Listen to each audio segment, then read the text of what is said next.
Banky special. Yeah. Pure deliciousness. Pure deliciousness, man. My name is Banky, man. Everybody calls me Banky. That's the name that I got from my grandmother when I was young. I'm coming out here after 30 years. Yeah, I ain't got nothing, but I'm gonna have something because I'm rich in personality, you know, and I'm rich in love. My family love me, and that's really all that counts.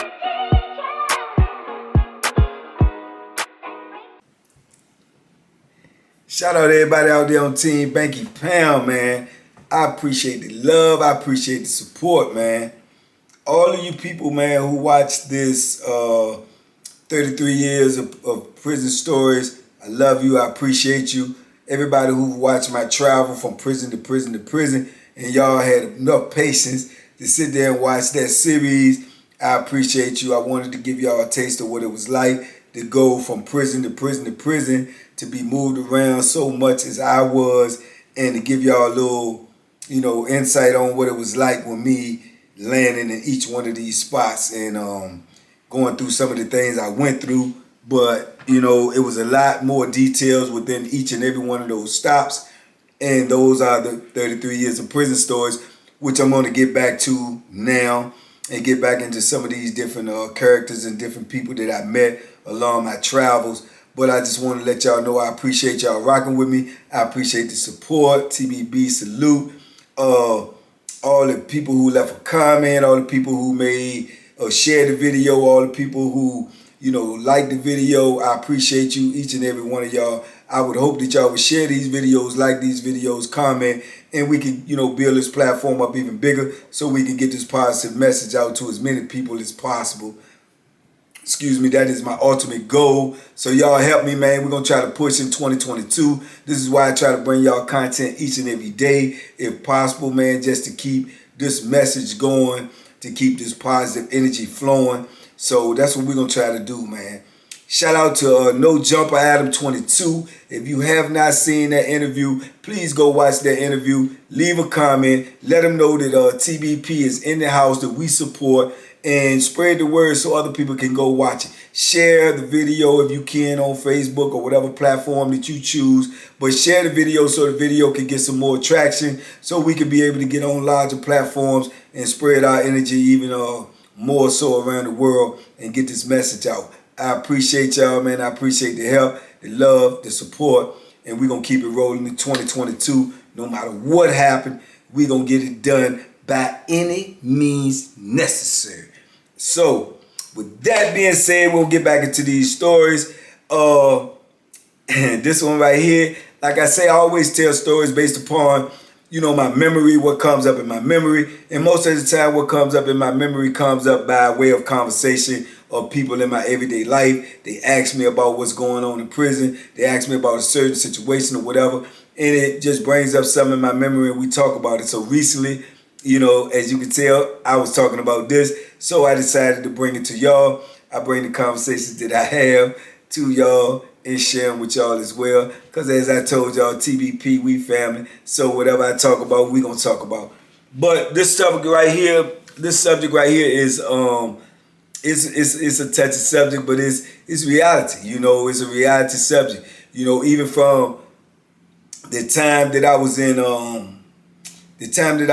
in the jail, man, for as far as I can remember, I could always remember, you know, being in the jail dudes, even starting in the jail dudes, you know, you locked up, you're away from everything you love, everybody you love. And, you know, of course, if you're a male, you know, a red-blooded American, then probably the main thing that you're going to be missing is, you know, the comfort of a woman. You know, the company of a woman, the touch, the smell, the sound, the softness, all of that is taken away from you when you're incarcerated. So young fellas, if that is something that you like, that is something that you enjoy, then you need to stay out of prison and you need to stay out of jail, because that's gone once you get in there. So when you in that situation, you know, the longer you're in that situation, the greater that, you know, need, that you know, want is placed upon you, man. You know, you feel more urges and more need to, you know, have female companionship because you're away from it. So when you start seeing these female nurses and these female COs and stuff, you know, it stirs something up in you, and you start looking at them a little different. And since the beginning of the time I was locked up in the jail, dudes always shoot their shot. They always, going and trying to, get a female nurse, trying to talk to a female CO. And what we call shooting their shot, they going at them. They trying to, pull one of them, what you would say, as in to get one of them to like them or start a relationship up with them, or just to even talk to them to get that female companionship that you desire so much when you locked up. And it's a crazy dynamic, man. There's a lot of hypocrisy in it as well, because dudes will always say, the police is against us, we're against the police. But when it comes to a female, it's like they look past the uniform. They look beyond the uniform because it's a female a lot of times. Not all the time, but a lot of times. So, like I said, it's always been a part of prison, and I'm sure it's a part of prisons and jails all over the country, everywhere, no matter where you go, because that's just human nature. A man wants a woman. So when you are without that, that's a need, that's a void that needs to be filled. So, like I said, I can remember, man, just in the jail, dudes used to be getting at the women. But when I first got locked up, I was already married. So, I had my wife. So, I stayed away from that. My urge was to talk to her, to be in contact with her all the time, to, get on the phone, to write letters and do stuff like that. And that causes problems within itself, because you have that need so much and you want to stay so much in contact with them that you usually end up getting in beefs over the phone, because you try to handle the phone as much as possible. I wanted to be on the phone all day. You know what I'm saying? I wanted to be on the phone all day. And then, like I say, prison also brings that thing out of you that you don't miss your water till your well run dry. You don't realize how important a woman is in your life, or the woman is in your life, until you are taken away from them. And then you're wondering what they're doing, who they're doing, if they're doing, when they're doing, where they're doing. All of this stuff goes on in your head, and it'll drive you crazy if you let it. Trust me, I know. But, that's just a part of doing time. That's a part that you don't even want to ever have to deal with. So, like I say, you don't want to get incarcerated, because this will be a big part of your life. So, like I say, I remember when I got into prison. And when I first get into prison and everything, I see the females, on most institutions, it's going to be just as many females on there as it is men. Just as many females as it is men. But at the same time, they try to train them females. They try to, put that philosophy in their head, don't mess with no inmates, don't talk to them, don't get comfortable with them. They not human, they subhuman. You got to look down on them. You got to treat them this type of way in order for them to respect you. And then you have women in there that they take to that philosophy. They take to that philosophy. So they come in with attitudes. They come in talking hard. They come in, with a mean look on their face. They talking to you. They acting all mean and nasty. But then a CO will walk up to them and they would just change their whole aura about their face. They'll go from a frown to a smile, like, yeah, how you doing? Da, da, da, da. Woo, woo. So you can see that. So in some ways, that be building up resentment in you. That be building up, this wall with you, where you do look at them like a police. And for me, it was like that for a long time. That's the way I looked at them. If they had the uniform on, I just looked at them like, they the police, no matter what, they're against me.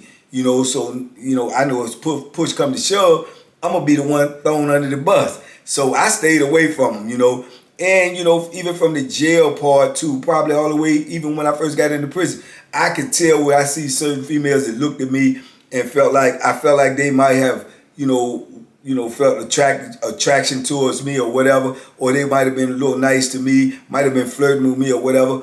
But I was the one that had the stone face on. I was the one that had the standoffish, keep it professional type of thing, because like I say, I didn't trust them whatsoever, and not until I started seeing, dudes actually getting involved with COs, actually, having relationships with COs. It starts off, when you see a dude, he's always talking to that certain CO.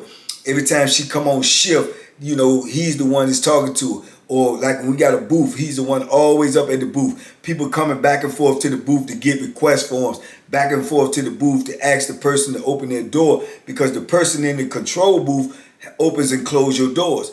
It will always be the same dude up there talking to a female, which always was a telltale sign that maybe they had something going on, maybe she liked him, maybe not, but that was always a telltale sign. And a dude would know that, but at the same time, his urge to be talking to her, his urge to get her attention and to be, in the proximity that she was in was greater than the risk of people, finding out what they was doing and eventually putting a stop to it before it gets started, or putting a stop to it after it was already started. It would overwhelm you, because like I say, the desire and the urge would override rationale, will override common sense. That if you were to get into something with a female, you would have to do the best you could to keep that under wraps, the best you could to keep it from everybody else. Because trust and believe me, dudes in prison talk more than a gossip columnist, man. They talk, and then they talk so much, and some of them feel so comfortable with COs. Like even the male COs, they would talk certain things and they would tell a male CO. And the male CO would then in turn, he would be jealous himself, because he might want the CO on the street. Might have shot his shot at work and got turned down. So just the thought of him knowing that she might be messing with a convict, oh man, he'll go tell it. He'll go tell it just to show us, I don't know what, just to show us grits, his grocers. He'll sneak behind her back and drop that in the watch commander's ear or the major's ear or something like that. And once they find that out, they on you. They watching you, or they might move her just in case they don't know or can't figure it out. They might move her to the whole other side of the yard and then watch your moves to see if you try to get moved, see if you try to get locked up, see if you try to get in the same place. And if that be the case, then they might just open up an investigation on the whole thing. But like I've told y'all in previous videos, man, one of the hardest things in the world to do that I found out, man, was to get a CO fired. They have some of the best job security in the world. They actually got to get caught red-handed doing something wrong before they can actually get fired. You know what I'm saying? Word of mouth ain't gonna cut it. Word of mouth will get them under investigation. Word of mouth will get them suspended. Word of mouth will get them this, that. But it really won't get them fired unless they can actually prove that they broke the law. You know what I'm saying? Or that they broke the code or conduct of an officer. If they can't prove that, and they never gonna take the convict's word. Only time they gonna take the convict's word is if the convict is talking against her. It's just like that in the courtroom. When you go to court and somebody trying to testify against you, or you trying to testify on your own behalf, they'll say, "Oh no, you a convicted felon. No, your word ain't no good." Da da da da da. But if a convict come in the courtroom and testify against you, then his word is golden. They just ignore the fact that he's a convicted convict, he's a convicted liar, but if he's testifying against you and it can help the state case, then, he Mr. Rogers. You see what I'm saying? So it's a crazy dynamic and a whole lot of hypocrisy that goes on when you're dealing with these type of things, man. But like I say, the cat and mouse race between convict and female CO never stops. It never stops. It goes on everywhere, every compound, every block. It's always a dude that think, I can get her, or, and in the female side, they have total power. They got total control, having a prison job, whether you're a male or a female, period, is a job to me akin to no other. Because of the simple fact that what other job did you know that you could go on where you are not the owner, the boss, the manager, but you're actually the boss? That is the case when you're a CO. They have to answer to the sergeant, the lieutenant, the captain, the major, the warden, the assistant warden. Everybody is above them. They're at the lowest level. So they have to take all of these different orders on their job, but in turn, they give orders to every inmate. You see what I'm saying? So they are a boss. It's the only job that you go on automatically that you're a boss.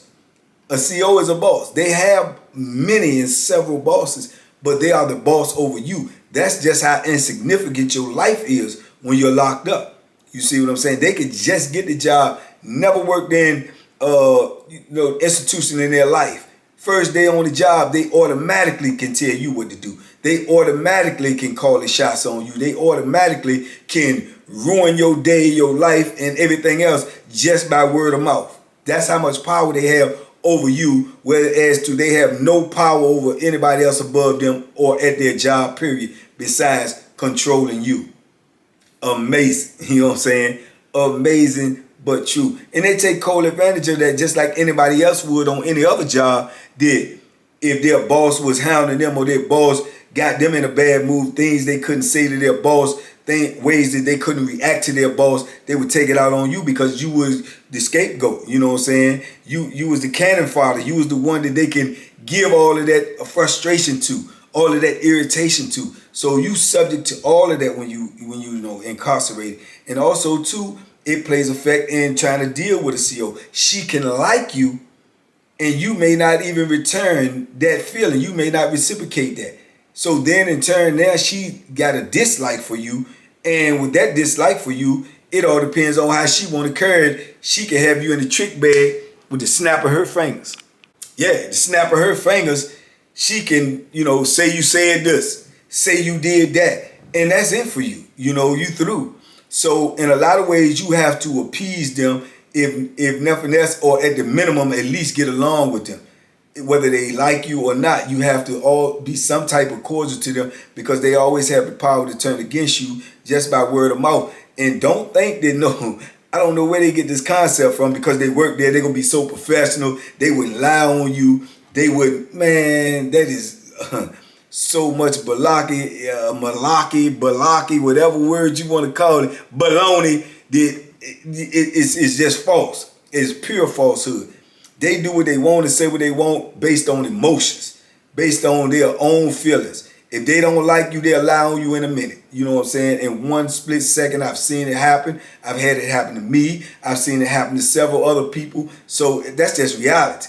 But like I say, you can never win because whatever they say is going to carry so much weight over whatever you say. So like I say, it's a tricky situation, but it goes on every day in prison, man. It never stops. I've seen dudes get to fighting over women that neither one of them can have.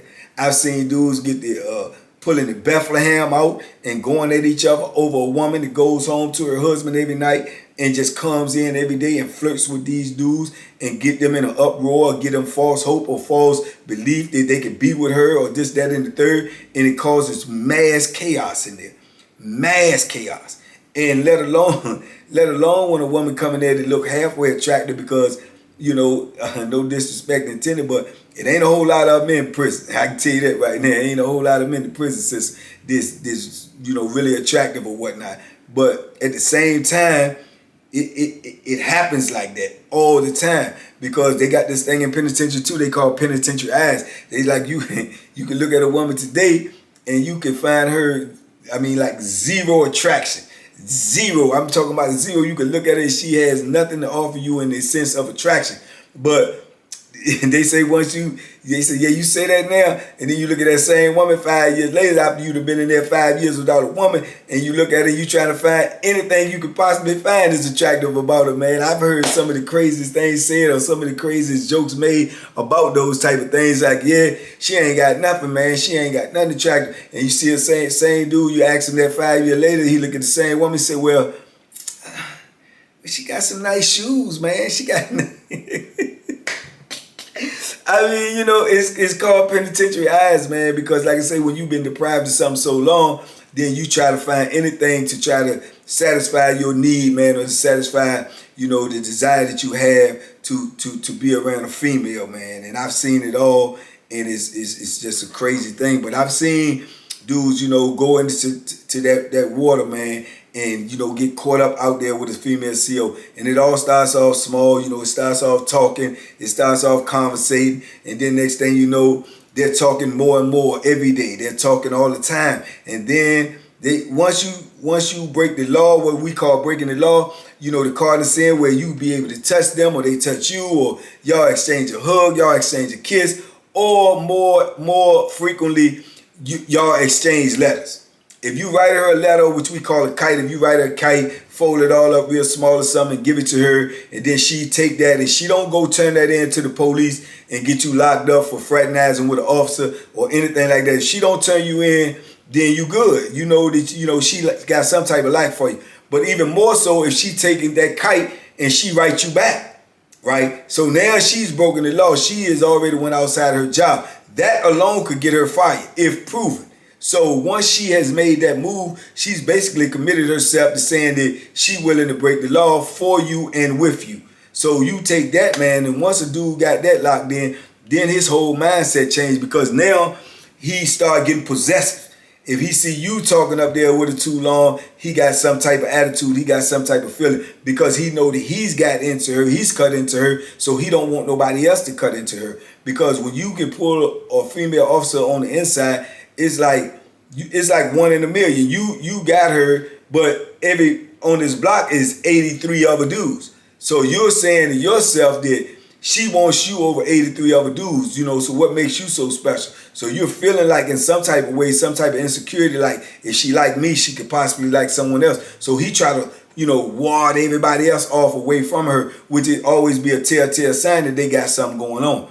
But that, like I say, that goes on all the time. And 9 times out of 10, the longer I was in prison, the easier it was for me to see it. I could always tell when a dude was messing with a female officer by the way he moved, by the things he did when she was on shift, and by the way she acted and the way she gave him attention. No matter how hard they try to hide it, I could always see it, And like I said, I've seen a lot of them over the years, a lot of them. And you'd be surprised at the length that some women would go to. Some women would get to the point where, she'll bring them drugs, or she'll bring them, personal food. She'll cook homemade food. All of this is possible when she has the job that she has.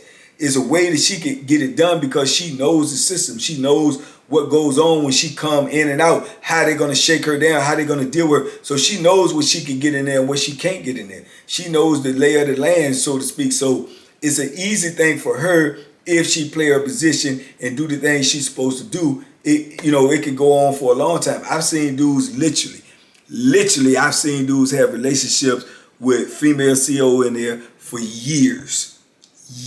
I'm talking about all the way to the point where they was actually, having relations. She was doing any and everything she could for him. I mean, it's so many ways they could call on the phone, even on the regular phone. She'd get another number. He called it, never mentioned prisons. It's just so many ways. But I've seen dudes have, believe it or not, I've seen dudes have babies with female COs. I've seen female COs come to work actually pregnant, and no one knows but the people who do know that the baby is actually a dude that's incarcerated. He's right here with us. I've seen women have multiple babies by dudes that was incarcerated. I know one in particular dude, he had 3 babies by the same female working on the same institution over a course of probably like 6.5 years. Yeah, true story, And no one was the wiser. People figured, people had an idea, but no one could really put it together. You see what I'm saying? Until the whole gig was up, But that was over 6 years and something, So like I say, it's possible to happen in there, especially when you're dealing with women that's in position and they know how to use the position that they're in. Because like I say, you actually have to get caught red-handed to get that job, taken away from you in the DOC. That's how much they're in need of officers. That's how much they're in need of people, the bodies to be in there to make sure that these institutions stay open. So like I said, it's a crazy, crazy thing, man. But it's a dangerous thing because like I say, you're always going to be at the mercy of that officer. Because you could be in that relationship with her, and if she turn around and get mad, or you turn around and don't want to be with her no more, she can scream anything she wants, from harassment to rape to threatening bodily harm to assault. Anything she says, you in the trick bag that you can't come up out of. So it's just a dangerous thing to get into. And that was one of the reasons that I was always really nervous to get into those relationships. Even when I had separated from my wife, even when I was at times where I wasn't seeing nobody else, I still was always a little leery about those things, man. But like I say, as time go on and time go on, the need for female companionship gets stronger and stronger and stronger. You know, and all of us gonna, you know, succumb to some type of pressure, you know, one day when the pressure gets too deep. But like I say, I've seen all of those type of relationships. I've been around people. I can even remember people coming in there to work, females that I actually knew. I can remember at one point in time, two different females, two different females working around me that I actually knew on the streets in the outside world before I got incarcerated. And these two particular females, not at the same time, but at different times, but these two particular females, I had actually had sexual relationships with them before on the street. But now they're working here as an officer. I can remember running into the first one that I ran into, and, you know, just watching her demeanor and me acting like I didn't know her, but I can remember her catching my eye and looking at me and knowing that she knew who I was. It was someone that I knew since we were kids. So I knew for a fact she knew exactly who I was, but I can remember the awkwardness of the way she looked at me, the way she was like in awe, like, oh, you know, like, there go Banky, you know, and I can remember looking at her like, wow, you know, and it was a crazy, crazy feeling. It was like we knew each other, but we didn't know each other. You know, and we knew we couldn't actually say nothing because you don't really supposed to be around somebody like that. If they found out that I actually knew her, let alone how well I knew her, then they would move me. They would inconvenience my life, not hers. You see what I'm saying? So I can remember when that first happened, and I also remember that they ended up putting her, because when you first start, you be a trainee, and they put you in different spots to train in different areas to learn different parts of the prison. I can remember when they put that particular officer in my block, the block that I was actually housed in. And when they came in there, they was training in the booth. So when they actually was in the booth, I was actually in the shower when they came in as a trainee to go inside to train in the booth with the officer that was already in there. I was actually in the shower. I had just finished working out. So I'm in the shower now, man. I told you, these people, the way the prison is set up, from the booth, you can actually see in the shower. You know what I'm saying? We have no privacy whatsoever. You know, showers, using the restroom in your cell, you have no privacy. They always got access to you. I tell you, when you're locked up, you're incarcerated, your life is not your own. You know, privacy is the least thing you're gonna have. You know, all decisions are already made for you. You're living by other people's rules. You're living by other people's standards. That's just how it is. That's why I try to tell you, young fellas, if you're free, you winning. Trust me, you winning. So I'm in the shower and I'm actually getting ready to get out. So I'm actually drying off and stuff. And I can remember seeing them come in the booth, and I could see they was bringing the trainee in, and she actually came in there with another trainee. So they was in the booth and with the woman that was running the booth, so they could work behind her that day and learn how to work the booth and how to operate the buttons or whatnot. So I can remember looking in there and seeing them, and I'm drying off, and I can remember they looking around, and I can remember her looking up and seeing me in the shower, and she was more or less like, and she just was in the trance. She just kept watching me, and I'm looking, and I'm just like, boom, that's such. So I'm drying off and everything, and then when I get out of the shower, I come out of the shower, I go to my cell, I can see her eyes follow me all the way to my cell. So it was a real awkward moment, man. It was crazy to me. And when they ended up coming up on the floor, you know, it came around, you know, I was ending up talking to them. I called them by their last name, whatever, CO such, acting like I didn't know them. They was acting like they didn't know me. And it was just crazy dynamics, man. But I just bring that up just to say these are all the things that you're going to go through when you're in prison. And I just remember that was just being crazy. Actually having to act like I don't know somebody that I know, let alone somebody that I had knew in the past intimately. So it was just a crazy dynamic. And I think it was more crazy for her because of the position that she was in. But once she had got established and everything, she actually had came around and started talking to me, you know, asking me questions, because I had been gone at this time for so long and I hadn't seen this person in, decade, so it was like, oh yeah, well, somebody told me you was locked up here, woo.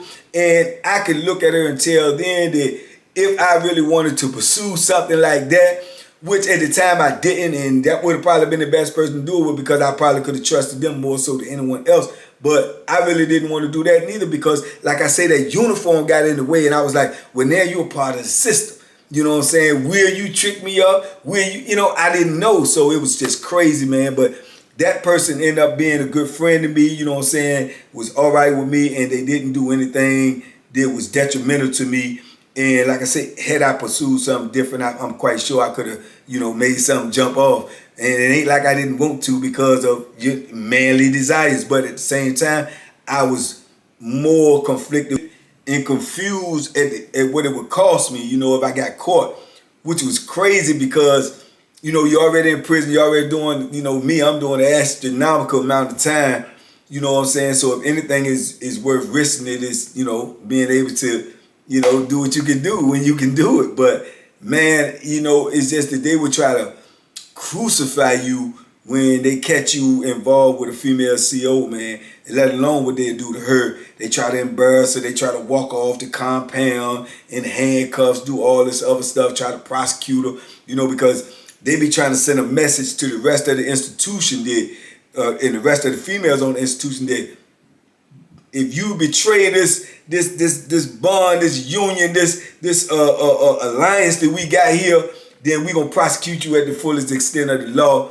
And man, it don't work though, because they be getting caught and they be going through it and they be doing what they do. And once a woman like a dude, or once she got it in her mind that that's what she gonna do, it ain't nothing gonna stop her, not even the threat of prosecution. That's just what I have seen over the years with, through experience, because I've seen a lot of them get caught and walked off, from bringing in drugs to having sex to having relationships to getting caught talking to them on the phone to everything you think, getting caught in the room with them, everything.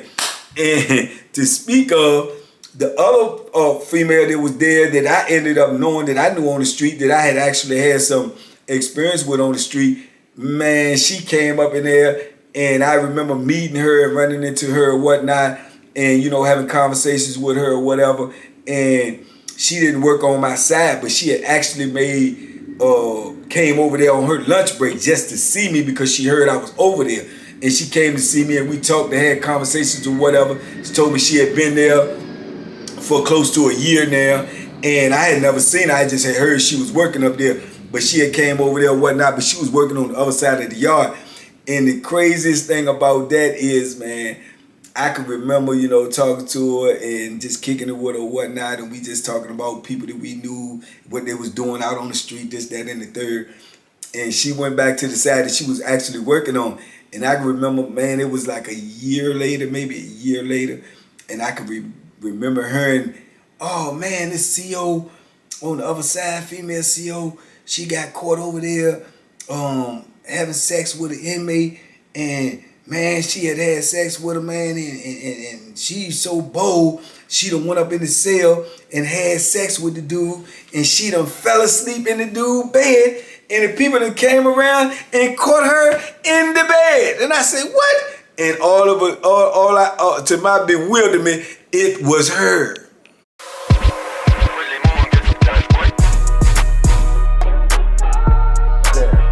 The Banky special. Yeah. Pure delicious. Pure deliciousness, man. My name is Banky, man. Everybody calls me Banky. That's the name that I got from my grandmother when I was young. I'm coming out here after 30 years. Yeah, I ain't got nothing, but I'm gonna have something because I'm rich in personality, and I'm rich in love. My family love me, and that's really all that counts.